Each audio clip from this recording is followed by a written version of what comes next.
안녕하세요. 인지심리학자 이국희 교수입니다. 오늘은 삶의 질, 그 다음에 1인당 국민소득 이 두 가지에 대해서 한번 얘기를 해볼게요.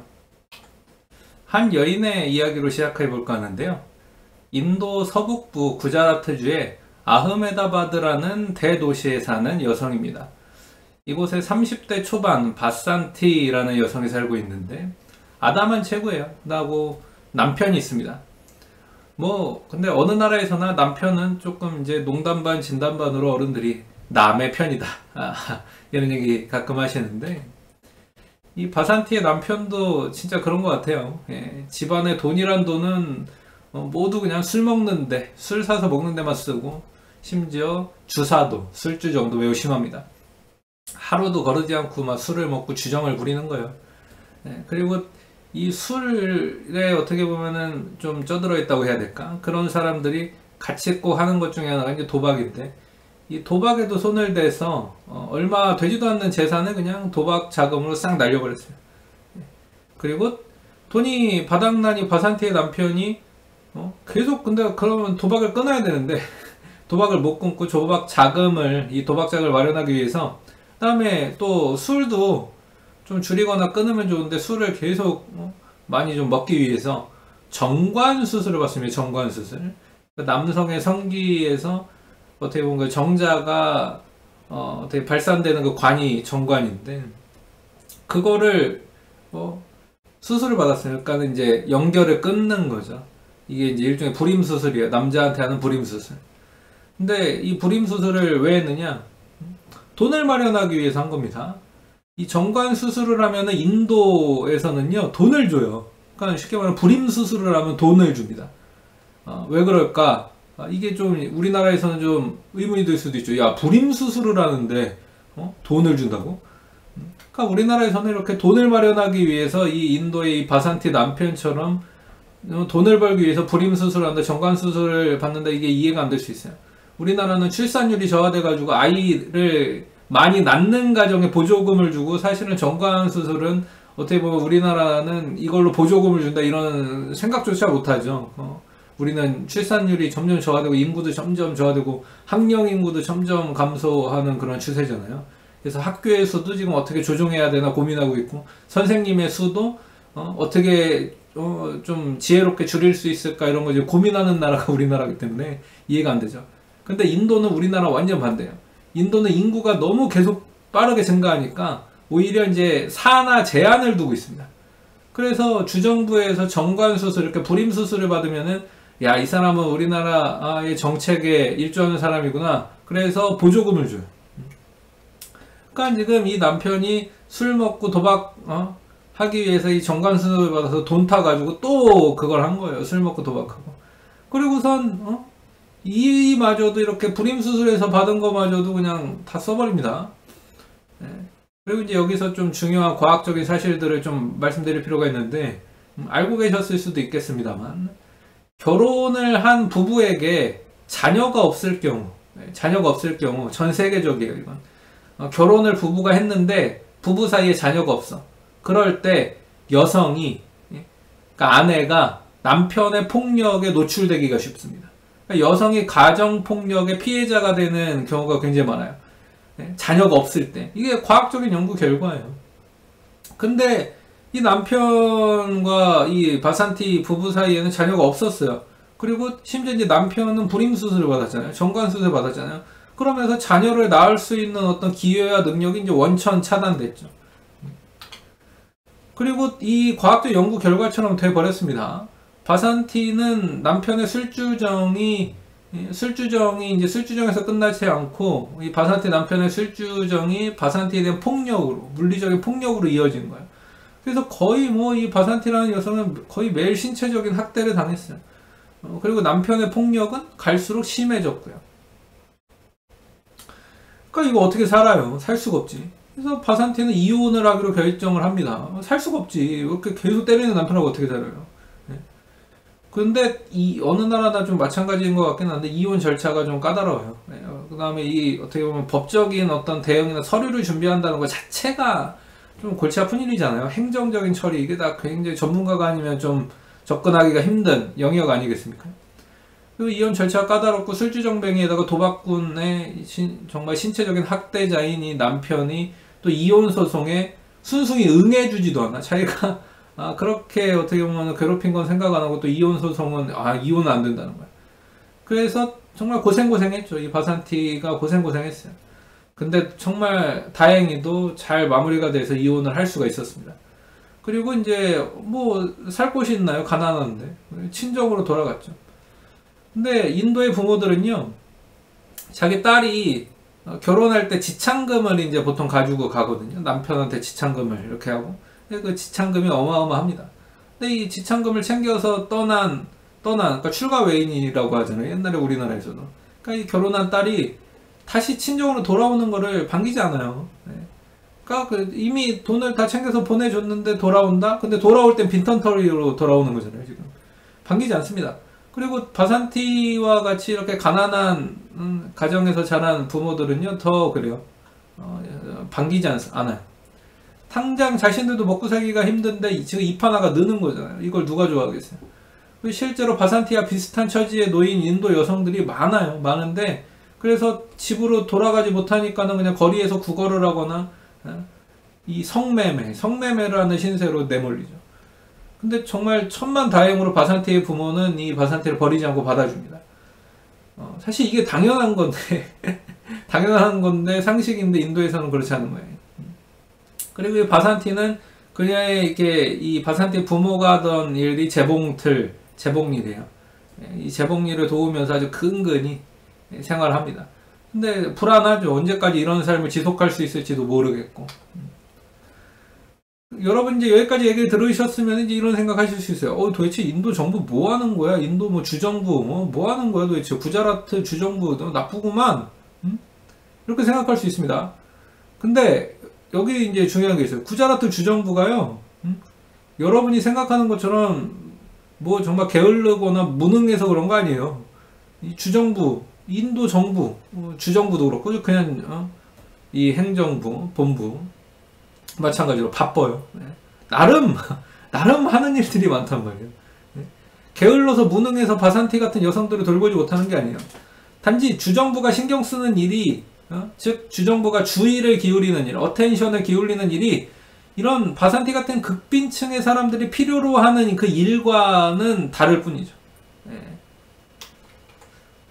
이 구자라트 주정부는요, 바쁩니다. 뭐에 바쁘냐? 경제지표를 높이는 것에, 향상시키는 것에, 작년 대비 올해의 경제지표가 좋아졌는지 나빠졌는지 그거에 관심이 있어요. 그 일에 아주 천착합니다.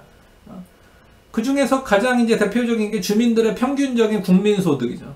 주민소득이라고 해야 되는 게 여기서는. 근데 인도 전체로 보면은 인도 전체의 평균적인 국민소득을 높이는 것에 관심이 있어요.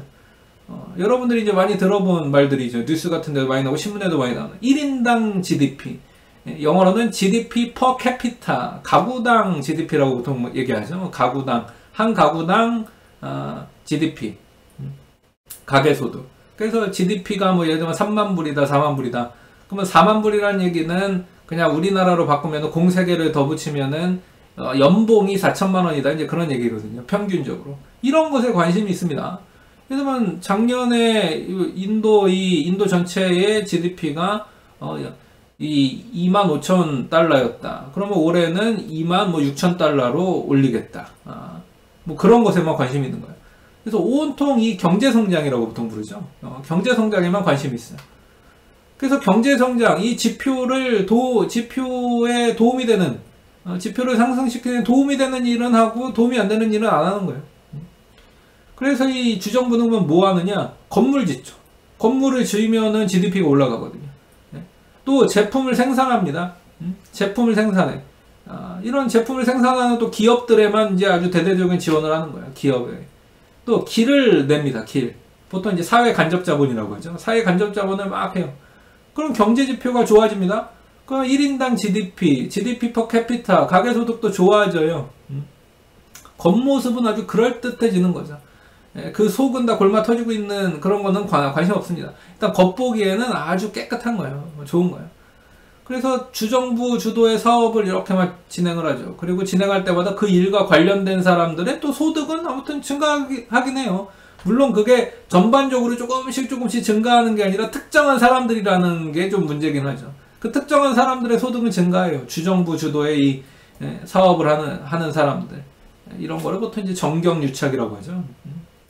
근데 이런 주정부 주도의 사업은 그래서 바산티 같은 여성, 이 여성과 같은 삶을 사는 사람들, 이 여성의 부모와 같은 삶을 사는 사람들 관심 없습니다. 이 가정에 주는 영향은 전혀 없어요. 1인당 GDP 평균이 향상되는 것과 그러니까 뭐 GDP가 3만 불에서 3만 5천 불 되는 것과 그 숫자가 바뀌는 거 그렇게.